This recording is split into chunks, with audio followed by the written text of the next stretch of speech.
Assalamualaikum warahmatullahi wabarakatuh.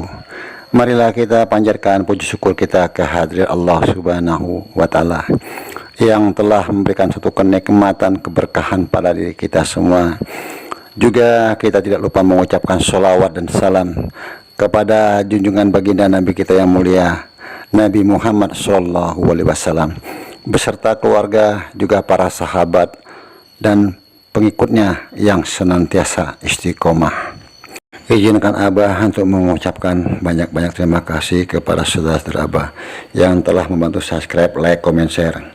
Karena subscribe itu mohon dibantu.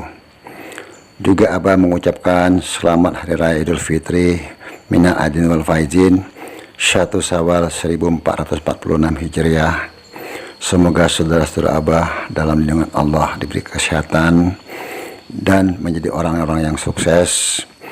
Juga hanya Allah lah yang bisa membalas kebaikan saudara-saudara. Amin amin ya robbal alamin. Kebenaran datangnya dari Allah Subhanahu wa Ta'ala, kekurangan dan kesalahan tentu datangnya dari Abah, mohon dimaafkan. Untuk video ini Abah membuat judul Gejolak Alam dan Manusia Pilihan. Kalau kita membahas tentang manusia pilihan, tentulah yang dibahas tentang perjalanannya, karena manusia pilihan yang diperjalankan oleh Allah Subhanahu wa Ta'ala. Kalau kemunculannya yang banyak dibahas saat ini, bagaimana kita akan mengenalnya atau mengetahui kapan dia akan dimunculkan? Tentu yang harus kita ketahui dulu tentang mengenal perjalanannya, itu yang pertama yang harus diketahui tentang sosok manusia pilihan tersebut. Begitu banyaknya manusia yang diperjalankan sehingga banyak yang merasa menjadi manusia pilihan. Tentunya Allah Subhanahu wa Ta'ala sebaik-baik pembuat skenario. Sampai saat ini pun tidak ada yang bisa mengetahui jati diri manusia pilihan tersebut, apalagi keberadaannya dan kapan beliau akan dimunculkan. Semua itu kuasa Allah. Manusia hanya sebatas mengira-ngira dengan pertanda kejadian alam. Saat ini begitu banyaknya fitnah yang benar bisa jadi salah, yang salah bisa jadi benar. Belum lagi pola hidup ingin bermegah-megahan, apapun caranya yang dilakukan untuk mendapatkannya. Kerusakan moral terjadi pada siapapun, tidak pandang bulu, karena semua sudah dikuasai oleh nafsu untuk suatu kesenangan atau kepuasan berupa dunia, lupa akan akhirat, karena semua akan mengalami kematian dan apa yang diperbuat akan dipertanggungjawabkan nantinya. Suka tidak suka itu akan terjadi, karena kematian itu tidak ada yang mengetahuinya. Sekaranglah saatnya kebenaran akan terlihat, apapun suatu kebohongan akan terlihat, dan alam akan mulai bersih-bersih sebelum munculnya sang manusia pilihan apapun sebutannya. Karena sudah melampaui batas, kerusakan di muka bumi sudah merata di seluruh dunia, kezoliman sudah melampaui batas, kemaksiatan dikarenakan semua itu kehancuran akhlak, tidak adanya contoh yang baik dari seorang pemimpin kepada rakyatnya. Tanda-tanda kehancuran sebuah negeri mulai terlihat dengan mulainya bermunculan bencana dan gempa saat ini. Dalam tafakur Abah, kemunculan sang sosok manusia pilihan diawali dengan bencana yang nantinya terjadi di mana-mana. Semua ini karena ulah manusia itu sendiri yang sudah hilang rasa malu dan rasa takut kepada sang pencipta alam semesta ini. Dan jika kami hendak membinasakan suatu negeri, maka kami perintahkan kepada orang-orang yang hidup mewah di negeri itu supaya mentaati Allah. Tapi mereka melakukan kedurhakaan dalam negeri itu, maka sudah sepantasnya berlaku terhadapnya ketentuan kami. Kemudian kami hancurkan negeri itu sehancur-hancurnya. Dan berapa banyak kaum sesudah Nuh yang telah kami binasakan. Dan cukuplah Tuhanmu maha mengetahui, lagi maha melihat dosa-dosa hamba-hambanya. Surat Al-Isra ayat 16-17. Dengan kekuasaan Allah, kehancuran itu terjadi dengan berbagai cara.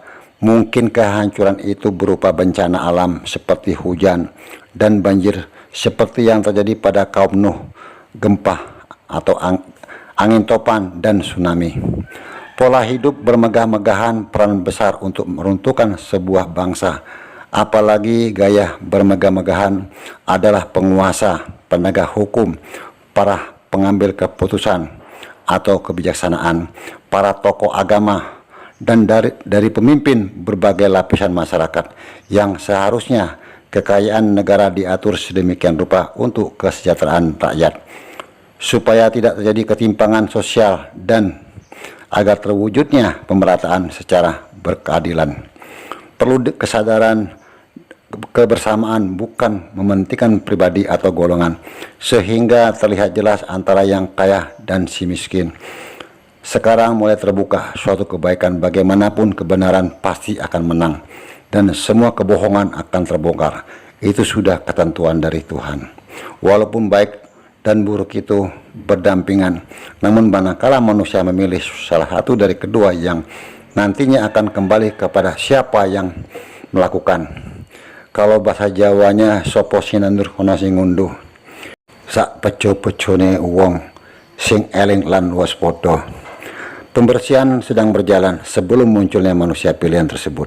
Jadi kalau membahas tentang kemunculannya, akan dimulai dengan munculnya banyak bencana-bencana itu yang Abah dapatkan dalam tafakur.